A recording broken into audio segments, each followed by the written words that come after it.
네, 여러분 새벽에 오줌 누시느라고 한 번씩 깨시죠? 저도 그랬거든요. 그런데 이거 먹고 희한하게 아침까지 푹 잡니다. 환신, 면역력 최강이고요.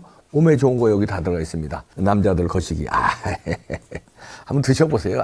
책임진다니까. 이거 애국기업입니다. 애국기업. 소팔메투콜, 홍삼은 물론이고요. 몸에 좋은 이 효능 약초들 다 들어가 있습니다. 드셔보시고 말씀하세요. 애국기업 밑에 전화번호 나가죠? 전화 거시면 간단하게 주문됩니다. 체력은 국력, 여러분 면역력 강화가 다른 거 없습니다. 네, 떠도는 여러분의 고견을 떴습니다. 오늘은 이제 이재명 관련인데요. 이재명이 오늘 출두를 했는데 오늘 출두한 건 이제 대장동 관련입니다. 근데 지난번에 성남FC 관련해서 출두했었잖아요. 근데 지난번에 성남FC 관련해서 출두했는데 조사받고 나서 당대표하고 여기저기 정치 탄압, 검찰 탄압하고 여기저기 돌아다니고 그러니까 성남FC는 끝난 건가? 이렇게 오해하는 분들이 계십니다. 끝난 거 아니에요. 성남FC 건 하나만으로도 최소한 5년 이상 가야 된다는 게 법조계 중론인데 대장동이 이게 성남FC 것보다 더 큰 거고요. 더 큰 게 기다리고 있습니다. 백현동 이건 더 크답니다. 그러니까 주주리 사탕으로 앞으로도 최소한 7, 8번은 소환이 앞으로 더 있을 걸로 보고요. 그 사이에 구속될 수도 있고요. 구속영장은 아마 오늘 이후에 청구할지도 모르겠는데 청구할 것으로 알려지고 있는데 일단 여기서 오해를 풀기 위해서 성남FC 건은 끝난 건가? 천만에 안 끝난 겁니다. 그래서 어떤 분이요 성남FC 사건의 진상을 아주 알기 쉽게 요약을 한 글을 오늘 써주셨는데 그걸 제가 떴습니다. 그러니까 성남FC 건으로도 최소한 5년 이상 간다. 알고 그 다음에 백현동, 대장동, 변호사비 대납, 쌍방울 쭉쭉 대북송금 이제 쭉쭉 들어갑니다. 일단 요거부터 읽어드리고 오늘 출두 모습 여러분과 토론하겠는데요. 성남FC 사건의 진상을 요약하여 알려드립니다. 1991년 두산의료재단이 성남정자동 병원 부지 3,000평을 72억 원에 매입하는데 병원만 세울 수 있는 병원 부지라 싼 값에 매입합니다. 그런데 사놓고 보니 서울대 분당병원이 이 지역에 들어오게 되는데 이렇게 되자 두산은 병원 짓기를 포기하고 토지를 장기간 보유하는 전략으로 바꾸게 됩니다. 그러자 2014년 9월 성남시는 병원 짓겠다고 땅을 사놓은 병원을 안 짓고 있는 두산에 과징금 21억 원을 부과합니다. 그리고 2014년 10월 성남시와 두산 간에 왔다 갔다 한 공문을 요약하면 성남시는 성남FC 후원해주는 병원 짓는 부지 용도를 변경해 줄 수 있다는 것으로 합의됩니다. 과징금 부과 용지에 잉크도 안 말랐는데 사바사바가 이루어짐. 2015년 7월 성남시는 병원 부지를 특혜 조치로 상업용지로 용도 변경해 줍니다. 그뿐 아니라 용적률도 3배로 올려주고 또한 건축 연면적률도 3배 올려줍니다. 그리고 기부 체납 부지는 10%로 축소해 줍니다. 정확히 3개월 후 2015년 10월 성남FC와 두산건설은 53억 원 광고 협약을 맺게 됩니다. 그리고 두산건설은 그 땅에 분당 두산타워를 지은 후 이를 부동산 투자회사에 6,174억 원에 매각합니다. 운영권은 두산그룹이 소유하는 걸로 계약이 끝납니다. 2022년 현재 시가로 1조 원이 넘는다고 합니다. 두산그룹은 53억 원으로 1조 원을 만들었으니 1900배를 불린 경영 천재들입니다. 2018년 6월 이를 알게 된 당시 바른미래당 진상조사 특위 장영하 변호사가 이재명을 뇌물죄로 고발하게 됩니다. 그러나 당시 문재인 경찰은 3년간 뭉개려고 허송세월하다 2021년 9월에 불송치로 결정하고 종결됩니다. 이에 대하여 고발인이 이의 신청을 해서 다시 검찰로 넘어가고 성남지청 검사들이 기록을 보고 경악하며 수사해야 한다고 하였으나 박은정 친문 성남지청장이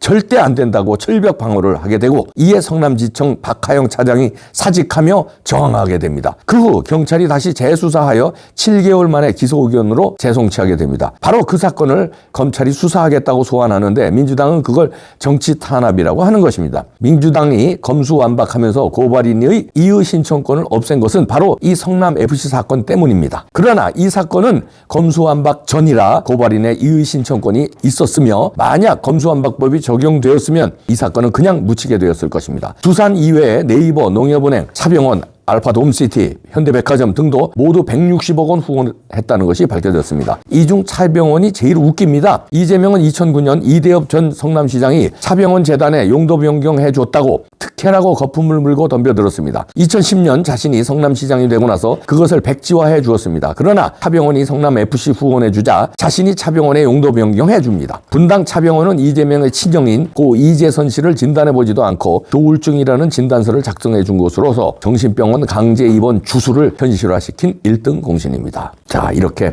성남 FC 건을 이제 정리를 잘해 줬는데 어떤 분이 성남 FC 건 끝난 거 아닙니다. 이거 이제 기소 치면은 이걸로만도 5년 이상 가는데 여기를 제가 왜 이 FC 건을 다시 정리하냐면요. 어떤 분들이 자꾸 끝났다고 그러더라고요. 중도에 있는 사람들이. 봐 지난번에 소환돼서 조사 받았는데 아무것도 없었잖아. 이렇게 알더라고요. 이재명 말만 믿고. 없었던 게 아니에요.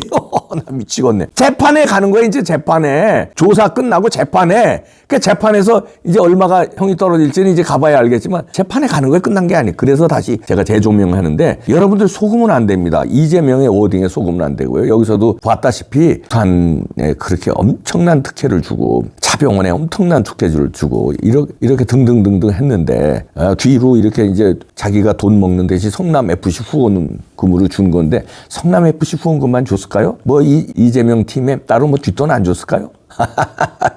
그건 알아서 생각하시고요. 하여튼 근데 오늘 출두하는데도 가증스럽게 무슨 이거 읽으면서 자기가 무슨 독립투사된 것 같아. 그때 옷도 갈아입더라. 이제 정청래 등 앞에 쫙 이제 나와 있는데 자기가 변호사 한 명만 데리고 가겠다고 그랬잖아요. 그랬더니 뒤로는 또 총동원령을 내렸더라고요. 민주당에서. 정청래 등 쫙 나와서 지지자들도 쭉 나왔고 그 앞에 차를 내리는데 거기서는 이제 회색 두툼한 옷 그걸 코트 같은 거 입었어요. 그러고서 이제 거기서 막 악수하고 나와서 수고합니다. 막 악수하고 다시 차를 타고 이제 중앙지검 앞으로 들어가요. 그래서 중앙지검 건물 앞에 내릴 때는 또 검은 코트를 갈아입고 차에서 갈아입은 모양이에요. 그리고선 또 거기서 기자들 앞에 딱 서서 이제 A4 용지 적어온 거를 또 읽더라고요. 그러면서 오늘 무슨 여러분은 검찰이 어쩐 사법 난동을 부리는 것을 여러분은 역사의 한 페이지를 보고 계십니다. 이런 뜻으로 막 얘기를 하더라고요. 야. 그걸 보면서 참, 이야, 뻔뻔스러워도 저렇게 뻔뻔스러운 사람은 대한민국의 1등이구나. 여러분들 느끼셨죠? 33쪽의 진술서를 냈다고 합니다. 그러면서 검찰 질문에는 입을 닫았다고 그래요. 그러니까 이걸로 알아서 퉁쳐라 이런 얘기인데,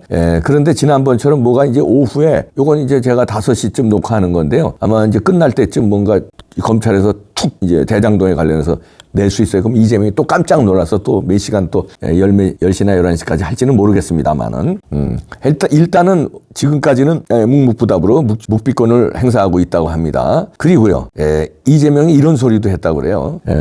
화천대유 막 쓴 돈이 화천대유 1호잖아요. 천화동인 1호가 자기 거면 김만배가 함부로 돈을 썼겠냐. 이렇게 또 오리발을 내밀고 우겼다고 그래요. 야, 이런 거에 또 현혹된다니까요. 좌패들이나 중도들은. 그렇지, 김만배가 기자들도 막 돈 매기고 이리저리 막 로비하고 이런 게 드러났는데 그럼 그 돈이 자기 개인 돈으로 썼어? 이 화천대유 천화동인 돈으로 썼을 텐데 그럼 이재명 돈이면 그걸 어떻게 써? 이재명 말에 이렇게 쏘올 수 있습니다. 김만배 지분은 많아요. 다른데 이재명 측 지분이 400몇 억이라 428억인가 425억인가 나왔다는 거 아니에요. 그거 말고 김만배 지분은 많고 김만배 지분에서 돈을 썼지. 이렇게 뒤집어 씌우기를 해요. 그리고 그 다음에 그 전에 권순일 로비하면서 돈 또 걷어다가 많이 썼잖아요. 왜냐면 이런 큰 돈, 수천억, 최소한 수천억, 많게는 조 단위를 먹을 수 있는 프로젝트야. 근데 이재명이 권순일이 그때 대법관으로 있을 때 그 재판 있잖아요. 선거법 위반. 거기서 날아가면 대장동도 날아가고 이재명 다 날아가는 거 아니에요. 당대표도 날아가고 국회의원 출마도 못하고. 그러면 이게 다 수포로 돌아가니까 돈을 거기다가 투자해서 기자들 돈 매기고 권순일이 돈 매겨서 살려놓은 게 이 대장동, 백현동 돈 먹으려고 한 거 아니에요. 그런 거하고 별개단 말이에요. 이재명 지분은. 이렇게 뒤집어 씌우기를 하고요. 또 이재명이는 또 부산 LCT를 거론하면서 홍준표 경남FC도 그때 그랬잖아요. 홍준표도 그때 경남FC 그러면 그건 후원 아니냐? 이런 식으로 하면서 그거하고 다르죠. 특혜를 주고선 한 거고 그거는 경남FC에 후원이 들어온 거고 홍준표는 이거는 차병원 아까 얘기한 대로 특혜를 주고 용도 변경을 해주고 두산도 용도 변경을 해주고 특혜를 주고 그 다음에 뇌물성으로 후원이 들어온 거고 경남FC하고 다르거든요. 이제 그랬던 이재명이가 부산 LCT를 거론합니다. 이 부산 LCT는 이명박 때 이제 여러 사람이 관련돼 있다 이런 게 있었잖아요. 그때 이명박 대통령 청와대 시절에 몇 사람이 개입됐다 이런 게 부산 정치인들 개입됐다 이런 걸 거론하면서 물타기해서 부산 LCT는 부산 LCT지 그때 수사 다 했고 부산 LCT하고 여기 이 성남 FC는 다른 거고, 그러니까 마치 엮으려고 그러니까 자기가 살인을 저질러 놓고, 자, 저놈 살인은 뭔데? 이렇게 나오는 거예요. 자기 살인죄 가지고 지금 따지는데, 야, 김개똥 살인은 뭐냐? 야, 박개똥 살인은 뭐냐? 이렇게 다른 살인죄를 얘기하는. 아, 그것도 살인죄지만 네 살인죄냐? 그걸 따지는 거야. 지금 부산 LCT는 부산 LCT고, 성남 FC는 성남 FC야. 부산 LCT하고 무슨 상관이야? 그건 그거대로 처벌하면 되는 거고요. 이렇게 뒤집어 씌우기를 하는데요. 이재명이 요번에 조사 이패 변호사가요. 깜짝 놀랐습니다. 충북 동지의 간첩사건 변호했던 사람이에요. 자, 이렇게도 연결됩니다. 간첩사건 변호했던 사람이 이재명을 변호하고요. 이재명이 측근들이 경기 동부연합 출신들이고요. 이석기 밑에 있던 사람들 다 이렇게 연결되고 이렇게 돼요. 그러면 어떻게 됩니까? 간첩들이 여기 드글드글 한다. 이렇게 볼 수도 있는 거예요. 야, 근데 이건 끝장내야 됩니다. 이건 끝장내야 돼요.